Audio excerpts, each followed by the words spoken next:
ओम शांति। बाबा ने कहा सबसे अच्छा कर्म है बाप पर अपना सब कुछ तन मन धन सहित अर्पण करना। जब तुम सब कुछ अर्पित करते हो तो बाप तुम्हें रिटर्न में इतनी ताकत देता जिससे तुम सारे विश्व पर सुख शांति का अटल अखंड राज्य कर सको। तो जैसे जैसे हम सृष्टि चक्र में नीचे आते गए, हमारे जो जमा का खाता वह खर्च होते गया।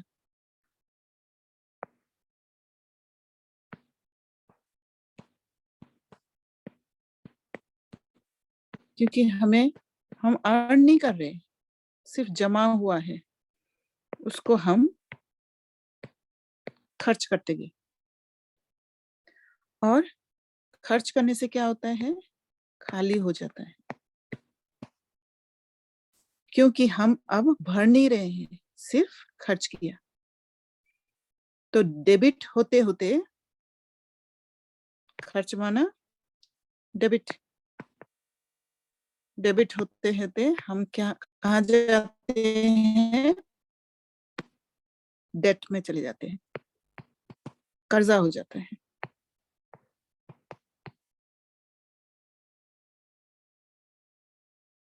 कर्जदार बन गए। हर आत्मा के बीच अकाउंट्स क्रिएट हो गया और दुखी हो गए। तो एक दूसरे से कर्जदार हो गए और फिर अकाउंट्स क्रिएट हो गया।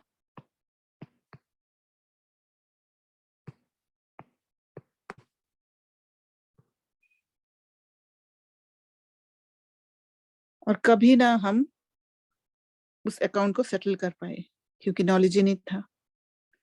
इस दुख से निकलने के लिए हमने तन मन धन को यूज किया, लेन देन किया और पूरी तरह देह अभिमान में आ गए, क्योंकि हो नहीं पा रहा था। अकाउंट्स जो क्रिएट हुआ वो सेटल नहीं हो पा रहा था तन मन धन से, और उसको खूब यूज करते करते हम आ गए देह अभिमान में।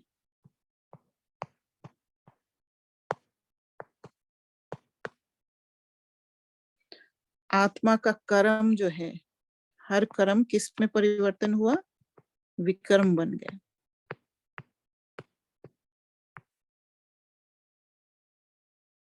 अब बाबा आकर इस डेट को क्लियर करने का तरीका सिखा रहे। कैसे ये डेट, ये जो कर्जा है, इसको कैसे क्लियर करे, बाबा ने आके सिखाया। बाबा ने कहा सबसे अच्छा कर्म कौन सा है? तन मन धन सब अर्पण करना। तो हमारा ये विधि, ये जो तन मन धन से हम कर्जा क्लियर करने की कोशिश कर रहे थे, वो विधि ही गलत था। डेट क्लियर हमारे सूक्ष्म शक्ति द्वारा होना है, जो तन मन धन के बोझा से दबा हुआ था। इतना हम तन मन धन में इन्वॉल्व हो गए,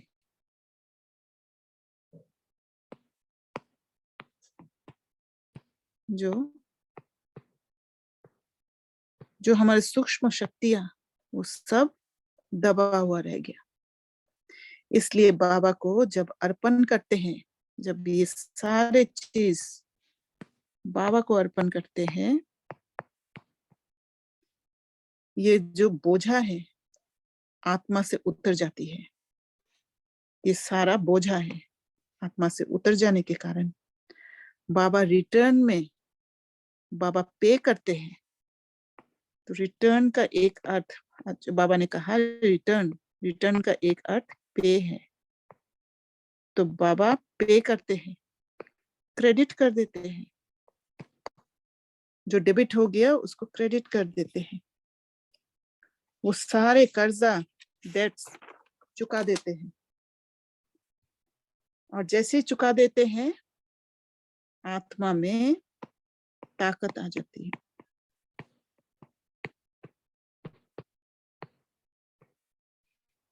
जो गुण शक्ति खजाना देह अभिमान की मिट्टी और पत्थर के नीचे दबा पड़ा था, वह बाबा रिटर्न कर अकाउंट में फिर से क्रेडिट कर देते हैं और उन शक्तियों को यूज कर डेट्स क्लियर करते हैं। सारा हिसाब किताब चुकतू कर बॉन्डेजेस से, बंधनों से मुक्त हो जाते हैं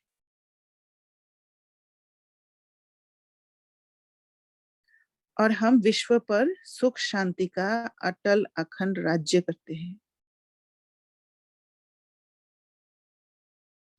तो जब दुख मिलते हैं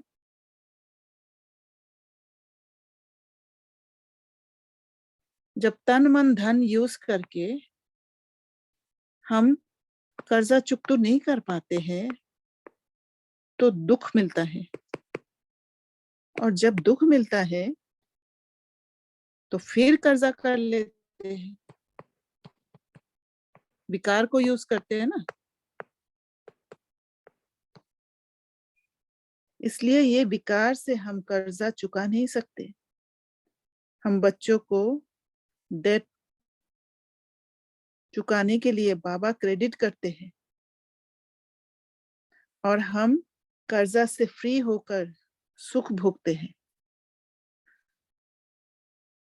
हम जो बाबा के बच्चे हैं कर्जा से फ्री होते हैं क्योंकि हम पुरुषार्थ भी करते हैं, बाबा जैसे देते हैं शक्तियां, पुरुषार्थ करके कर्जा से फ्री होते हैं।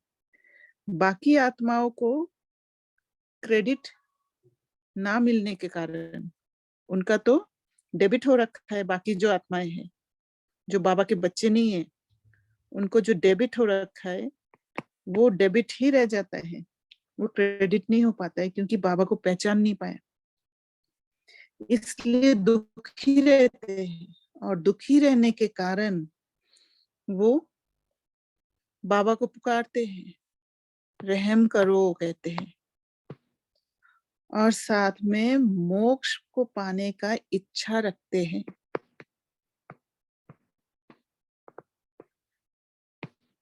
हम बच्चों को सुख मिला है, हमने सुख देखा है, इसलिए हम मोक्ष का इच्छा नहीं रखते हैं। हम सत्युग में जाने का खुशी को अपनाते हैं, सत्युग में जाना चाहते हैं। वो आत्माएं जो बाबा को नहीं पहचाना, वो कोई आत्मा जब शरीर छोड़ते हैं उसमें भी दुखी होते हैं क्योंकि कर्जा रूपी जो अटैचमेंट हुआ है वो कर्जा चुकता नहीं कर पाया। इस वजह से वो क्या है, दोनों आत्मा को अटैच करके रखता है एक फेविकॉल की तरह। जैसे एक आत्मा शरीर छोड़ा और जिस आत्मा के साथ रिलेशन में था वो अटैचमेंट वाल रूपी फेविकॉल से जुड़े रहते हैं क्योंकि कर्जा चुकता नहीं हुआ, बंधन में है। इसी कारण से आत्मा जब शरीर छोड़ती है, एक आत्मा जब शरीर छोड़ती है तो दूसरी आत्मा को दुख होता है, पर बाबा हमें क्रेडिट कर रहे सब कुछ। सारे डेबिट से जो डेबिट हुआ है, जो कर्जा लिया है हमने, वो सारा पे करके चुकतू कर रहे हैं। और जैसे जैसे चुकतू हो रहे हैं आत्माओं से हम डिटैच होते जाते हैं, सारे बंधन से मुक्त होते जाते हैं और हमारे जीवन में खुशी आते जाते हैं।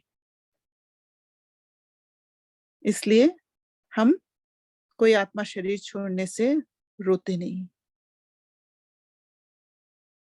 और हमारा स्थिति अटल अखंड राज्य को चलाने लायक, विश्व में सुख शांति लाने लायक हो जाता है। अच्छा, ओम शांति।